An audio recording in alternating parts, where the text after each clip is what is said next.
I stand with single black fathers for many reasons. But first, because I am a single black father. And not only are we the most marginalized group in this country, but I also can relate to the pain points of being a single black father because I've experienced almost all of them. Having multiple children with multiple mothers. I've been through the gamut and back. I've been wrongly accused in court. I've been marginalized in the courtroom, seeing the judge smile at the mother and then frown when they look at me before they even knew anything about me, just from my mere presence. So I truly understand the pain points of being a single black father.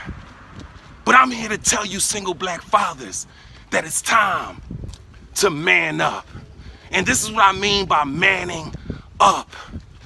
See, to be born a male is by circumstance, but to become a man, that's by choice. See, to create a baby, that's being a male. That simply means that you're a male. But to be a responsible and effective father, that means you have to be a man. And that is a choice.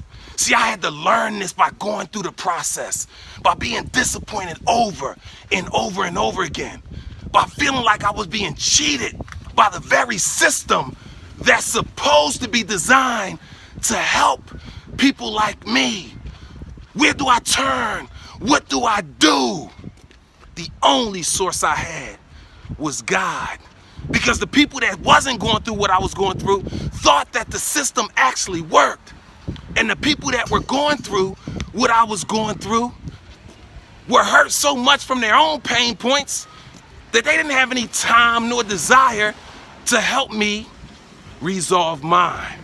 But I'm not going to do that to you, because the great mind is the mind that can simplify all things. See, leaders don't create more followers, they create more leaders. So I'm giving you what I got so you can lead yourself and feed your own flock. So here we go. 3 lessons I learned by having to man up as a single black father. The first one is this. I had to stop keeping score. See, I was keeping score tit for tat. Well, the mother did this, I can do that, and I was the one suffering. See, at the John Hope Bryant Hope Global Forum this year, a few months ago, Reverend Jesse Jackson said something very profound.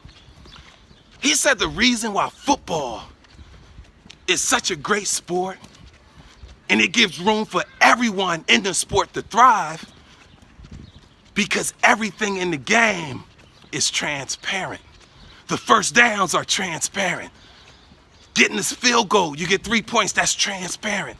The touchdowns, the extra point, everything is transparent. So you're justified by keeping a close score because you can see everything that's happening and how the scoring is done. Well, that's not the case as a single black father, because how the court score and how everyone else score is not transparent. So what happens is this: you can't keep score because you'll eventually get frustrated because you feel cheated. And what happens when we feel cheated?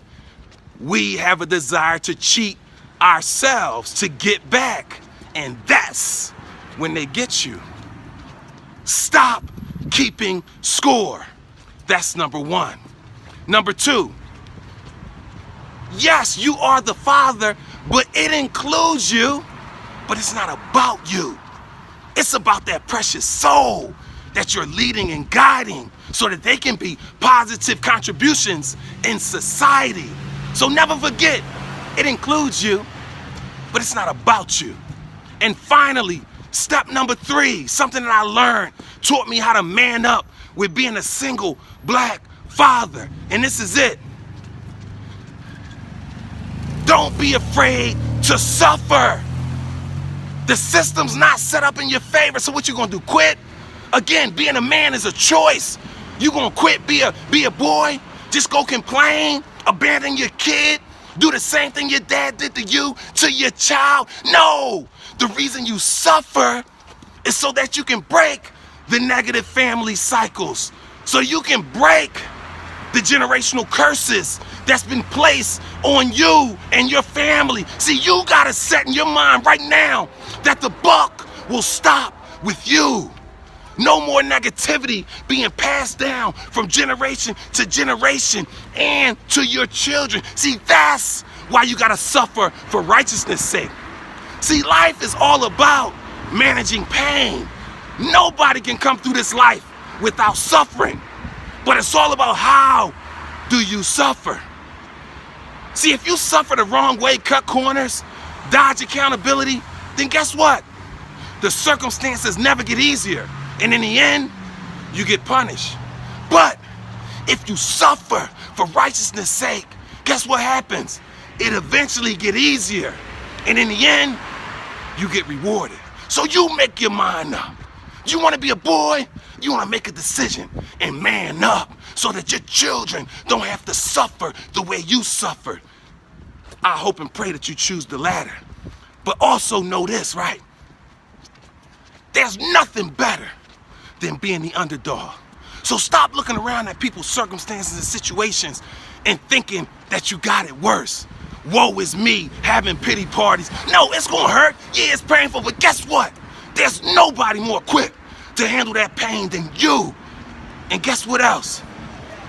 You were born to be great. So you get out here on this beautiful Sunday afternoon and you let your pain out. You know how you let it out in the form of love. See, you're suffering so that your children don't have to suffer. Never forget that.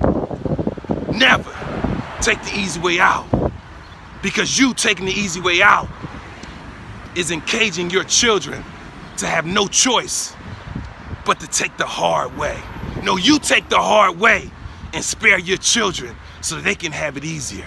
Listen, the great mind is the mind that can simplify all things. Have a wonderful evening and never forget, man up.